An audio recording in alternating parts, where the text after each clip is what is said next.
Greetings. I love to look at little speculative penny stocks, and one of them I'm watching is Sterling Energy. Sterling is listed on the London markets, and they're looking for oil. They're looking for oil, mostly offshore Africa, some onshore, and so one of the things they reported recently is their latest financials for the year ended 2014, December 31st, 2014. There's a lot of information in here. I don't think many people really look through these things or care, but I do. I love reading these reports because you can learn a lot. And when you learn more than the competition, oftentimes you can get an advantage over others in speculating in the marketplace. And so I love to learn and read and learn and ask questions. Let's open this up. One of the things that I'm looking for is their cash position, and they're bragging about it right up top. This company's full of cash. $108 million. That's US dollars, even though this company's listed on the London stock market. This is all in US dollars. And so they kind of put this together in an artsy way that it's a little harder to navigate, but they get into their projects. First project of consequence is in Cameroon. Cameroon is off of West Shore Africa, kind of in the middle-ish. And this concession offshore Cameroon is one that has been highly speculated on in the past. I was speculating on it. I used to talk other people into speculating on it.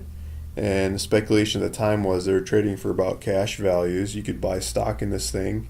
And they had Murphy, big American oil and gas explorer that's big in drilling wells in the Gulf of Mexico, willing to come over and drill a well offshore Cameroon and test this thing. And so Murphy put up the money and swung for the fences, and the results came back. They didn't really find anything. And so you can guess what happened to the share price as anticipation of this drilling venture started to build, and the rig actually showed up, and it looked like it was going to happen. The share price started building up, so it went up above cash price is a good deal, maybe 50% or more, and maybe even 75%. And where some people, lots of people sold shares even before the results came through, or sell some off, get your risk out of the way before the results came in. Results came in, and boy, they missed. And that happens in the exploration business. And the share price came crashing back down to kind of cash values, or 10 or 20% below cash values. So if you would have bought at cash values and speculated on taking this shot, and then wanted to sell right afterwards with the news in hand, it would have been down 10-20% roughly speaking. So take a big wild upside swing and not a whole lot of downside feelings because of that monstrous cash position compared to the price of this company. So that cash was protecting the downside of this company. You're basically selling it out at discount to cash. And since then, it's continued to sell at a discount to cash. And so I keep watching them, looking for the next speculation, and they're hoping they can get another partner on this project in Cameroon and take another swing at it. But they're working some other projects. They've got some in Somaliland, which is better known as Yemen, or what used to be known as Yemen. It's now been breaking up into a bunch of different pieces of little quasi countries, and they've got some other partners in this project they're working on in Somaliland. I don't know if you've heard of, they used to be called Horn Petroleum with the Lundins. There's one right in the neighborhood working on this. They just changed their name to African Oil, I believe it is, or African Energy, and changed their image and said they're basically putting their operations in the neighborhood on ice while they go look for others around the area while they wait for the politics to settle. It's a political game. I mean, you get stuff for cheap and big looking resources, but you never really know if you own it or you can get the money from building it and producing it out of the country because of the local politics. So hopefully over time the politics will warm up and make it much more obvious that you can build businesses there and keep the business and keep the money that comes out of the business without getting taken to the cleaners in one way or another. Next project they're into is in Madagascar. They've got a deal with Pura Vida on part of it, where Pura Vida Energy is collecting seismic information on, I believe it's the Bilibili block. This 50% operated part, the other partner is Pura Vida. I think they say that in here somewhere. Yeah, Pura Vida. And then they've got this other one called Pashandava, which they've got joint ventured off with ExxonMobile. ExxonMobil's one of the super majors of the world that has a really good technical team and a lot of money, and just really knows their stuff. So you get someone like that willing and able to come work your project. It really says something. And so they've got this block that they're working on with ExxonMobil, and they say following the review of remaining blah blah blah blah, they plan to drill an exploration well in 2015 or 2016 and engaged with they say they have not planned. I was just looking at this, and they have not planned to drill the well, but they're thinking about it, and they'll see. It's kind of interesting. So I was just looking at Pura Vida's presentations, which I still have up here, and if you look at one of their slides, slide 9 of Pura Vida's most recent presentation, this is the Pashandava block, this joint venture with Exxon and Sterling offshore Madagascar. This is the northern tip of Madagascar, if you're wondering where we are in the world. And these fields here are what Sterling and Exxon are working on. Sterling's got 30% of this, and this Pashandava block, Pura Vida says in their presentation, ExxonMobil planning this Sifika well and adjoining Pashandava block in late 2015-2016, targeting 1.2 billion barrels. So if you go back to Sterling's information, they're saying they have not planned to drill the well yet. So we'll see who comes out. There's more details on page 17. So there's contested information all over the place on if it's going to happen or not. And you never really know until it happens, right? Then you got this Mauritanian asset, this Shingeti field, that is from before my time of watching Sterling. So I don't know the exact history of it, but I've heard stories that they had some kind of Chinese partner that put up a buku bucks to drill the heck out of this field, and it came in huge, and it looked like a massive success. And then the wells didn't last very long, and it fell apart. So I think they had built and financed and all kinds of stuff, and somehow the Chinese, I think, disappeared, and it came back to more of the government of Mauritania. And so recently, they signed a deal just in February, a couple months ago, with Tullow, and to get into part of this field. They're talking about this field and recent activity that has happened in the area just south of this field. See if I can get a map or something. So we want the one offshore Mauritania here. It's you've got Senegal just to the south of this field, and if you've been following African offshore exploration, there's another little company that I follow or I keep up to date on. Is called FAR Limited, FAR, in Australian markets.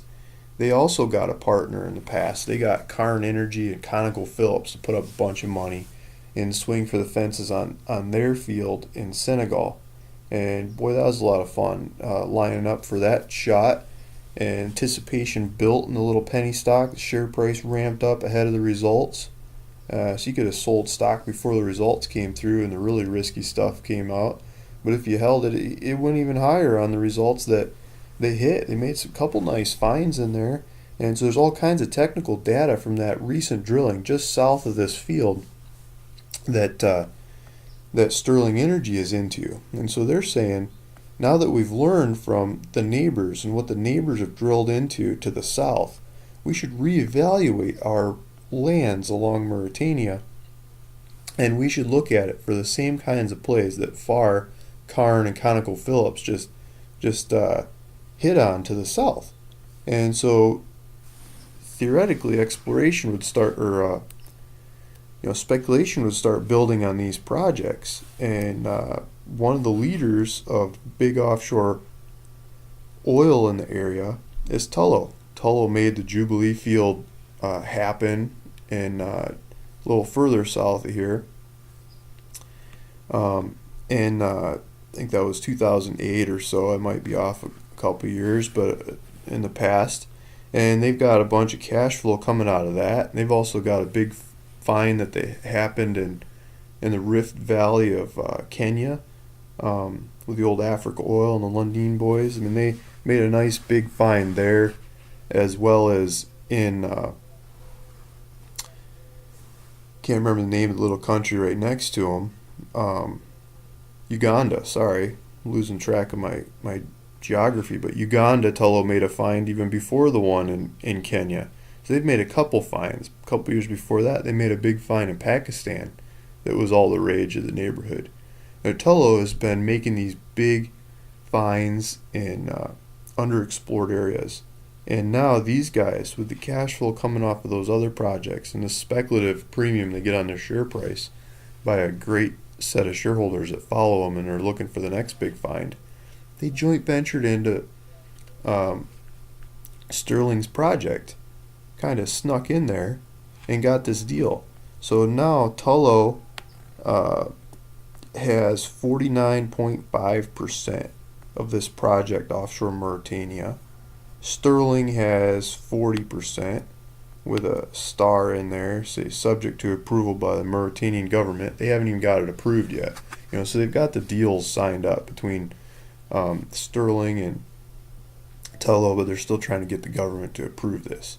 But if I was a government in the area, saw Tullow coming with their resume, I wouldn't turn them down. Like, get those guys drilling as fast as you can. Give them every help you can. That's not necessarily the way they work, but hopefully something down that line will happen, and we'll start seeing some action out of this offshore Mauritania block. And so that's part of the speculative under happenings in Sterling. And they also they get some production off this. Shouldn't get the field, kind of like some royalties from the past. And this has all kinds of data in here. So I was reading through it, and there's a couple things I'd like to highlight. Talk about the people involved, how much money they make. It's kind of interesting spot to stop for a sec. Directors, the main guy I've always talked to at this company is Alistair, and he seems to be the main shareholder out of the directors. He's fees and basic salary, £198,000. This one's in pounds. This table's in pounds, with some bonuses. £233,000 seems like a pretty good salary for these companies. It's not like he's the main shareholder, put up all his money to build the company, but he's the largest shareholder of consequence in the lineup. So there's a bit of payments going to these guys. If you put these payments in the London markets, it's probably right in line. But if you put them in the Australian markets or the Vancouver markets, it's probably a bit higher than a lot of exploration company guys get paid. Um, there's different ways of looking at how they get paid, salaries and bonuses and different things. So they really break down what the guys are getting, and I like that about these kinds of reports, that they put it out there. They're open, honest about it. They're not trying to hide it. Um, Total shareholder return, Sterling Energy has been down, down, down. That's what I like to see when I'm shopping. I like to see stuff on sale. So if we keep going, um, all kinds of data and information I could talk on and on about, but let's skip income statement. Let's stop here for a second. They've got some revenue. So this is 2014. This is when the oil price was higher, right? Not at current oil prices that they earn this money. Cost of sales. I mean, there's a good deal of cost of sales. 11, almost $12 million out of 15 or 16 million. $4 million that you get to carry out of there before you get hit with other taxes and stuff.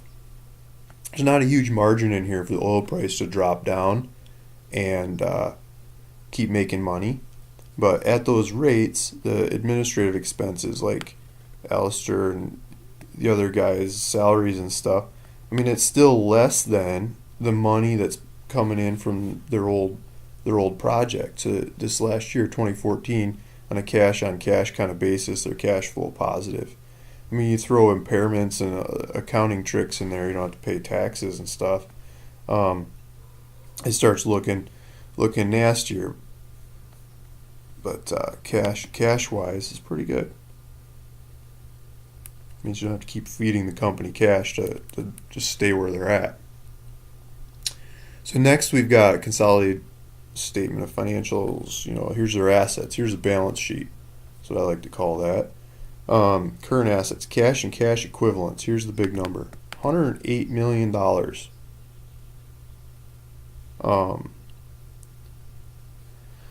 And the project and other things, but $108 million. That's U.S. So I also like to look at how much a company like this is trading for. What does that $108 million mean? Of the price. How much of the price is that? And so a quick way to look at the price of the company is to go to the exchange. The exchange where this is trading is the London Stock Exchange, or the AIM market in the London Stock Exchange. LondonStockExchange.com. And so if you go there and you pull up Sterling Energy, or you can link to it from my website at ProsperousAdventure.com. It'll link you straight there. I got all kinds of data. Here's a sour looking chart, or happy looking chart if you're a shopper. Somewhere in here they have the market cap. Market cap in millions. This is in pounds. 38.38 million pounds. So what does that mean? 38.38. There we go. Great British pounds to US dollars. Google has a great translator for it. Keeps you updated. 57 million US dollars. Now let's go back to that report we were talking about. This is the price of the company. If you bought the whole company in the market, this is what the thing's trading for. You probably can't buy all the shares at that price, but you can buy a couple of shares at that price. $57 million is the price of the thing.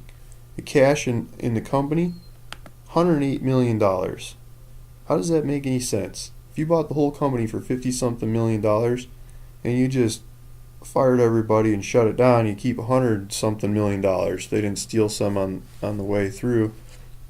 I mean, that thing's trading at a huge discount to cash. I'm not saying you should fire everybody and take the cash and run, but it makes it so much easier to speculate on their projects when you're getting 50 cents on the dollar in cash or something, maybe 40 cents on the dollar in cash, above and beyond what you're paying for this thing. That's one way to mute the downside in these projects and take on a highly speculative trade without taking a highly speculative down shot right after you buy the thing. I mean, there's things that can go wrong, but it's generally speaking, it's hard to get burned buying a stock trading at kind of half cash values, or 60% of cash values, whatever that number might be. I mean, it's a big discount to cash. They talk about operating activities, expenses, basically. It's a cash flow statement. Here's their loss before tax, and a lot of that's write-downs, accounting stuff, not actually cash leaving the accounts, et cetera, et cetera. There's nothing really major happening here. None of these are big numbers compared to what's going on in the company. They're basically just sitting on the cash, being conservative. Some other bits and pieces. So if we go back to Sterling's website, they also have a presentation they put out recently. I'd just like to learn more about the what's going on in Mauritania. So I was just flipping through this a bit. There's the people, map, capital structure, results. Cameroon.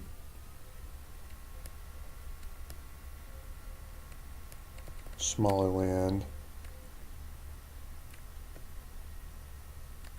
Madagascar, Exxon and Pura Vida. Talking about the region. It's their Exxon deal. There's a Pura Vida deal. Mauritania. So they're talking about economy, $4 billion GDP, $1,000 per capita. It's pretty poor. Oil and gas production, pretty much next to nil, 6,700 barrels a day. It's not a lot, but there's a lot of potential there. It could be built up and it could go. Saying the government's been independent since 1960, and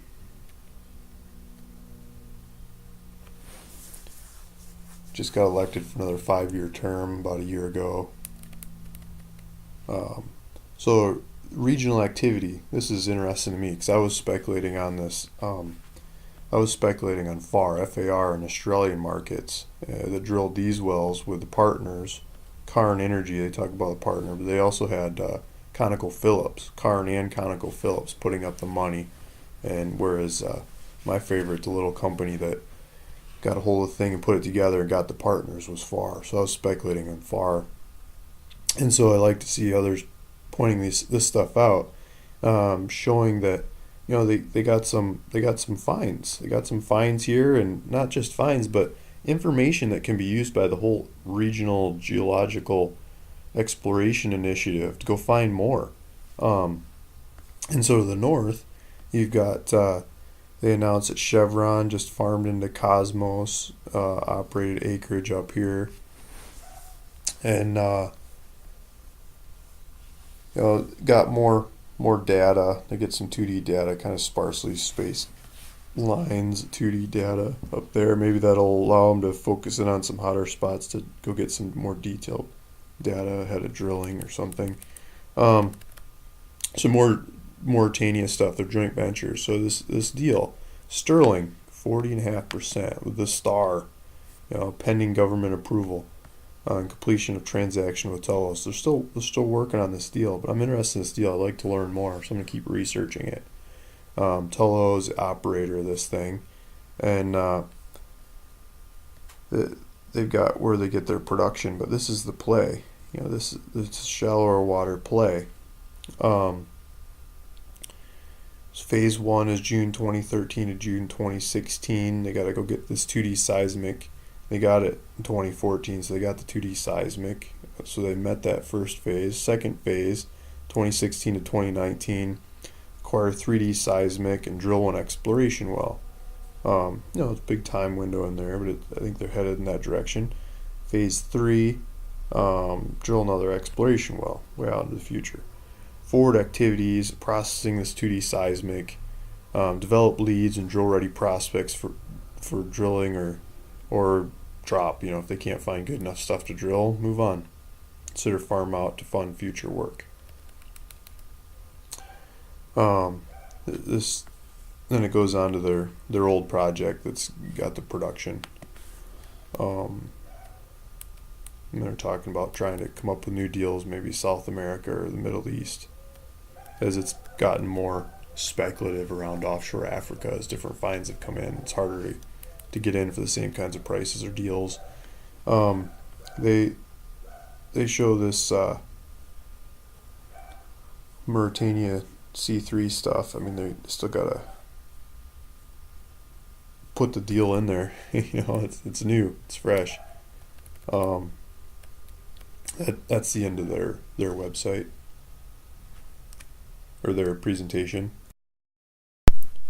So I'm still curious about this Mauritania, and I was wondering if um, Tullow has anything on their website. So Tullow Oil has operations all over the place, as you can guess. If we go to their West North African stuff, um, they don't seem to get into huge detail. They've got Mauritania. Um, Got to keep drilling down. They've got their information, current activities, exploration, appraisal. They've come up with exploration opportunities, and they believe that they've learned from their Ghana, their Jubilee field there, and so they're saying they signed new exploration license, which lies directly west of existing Block 7 license. They're picking up acreage in the area.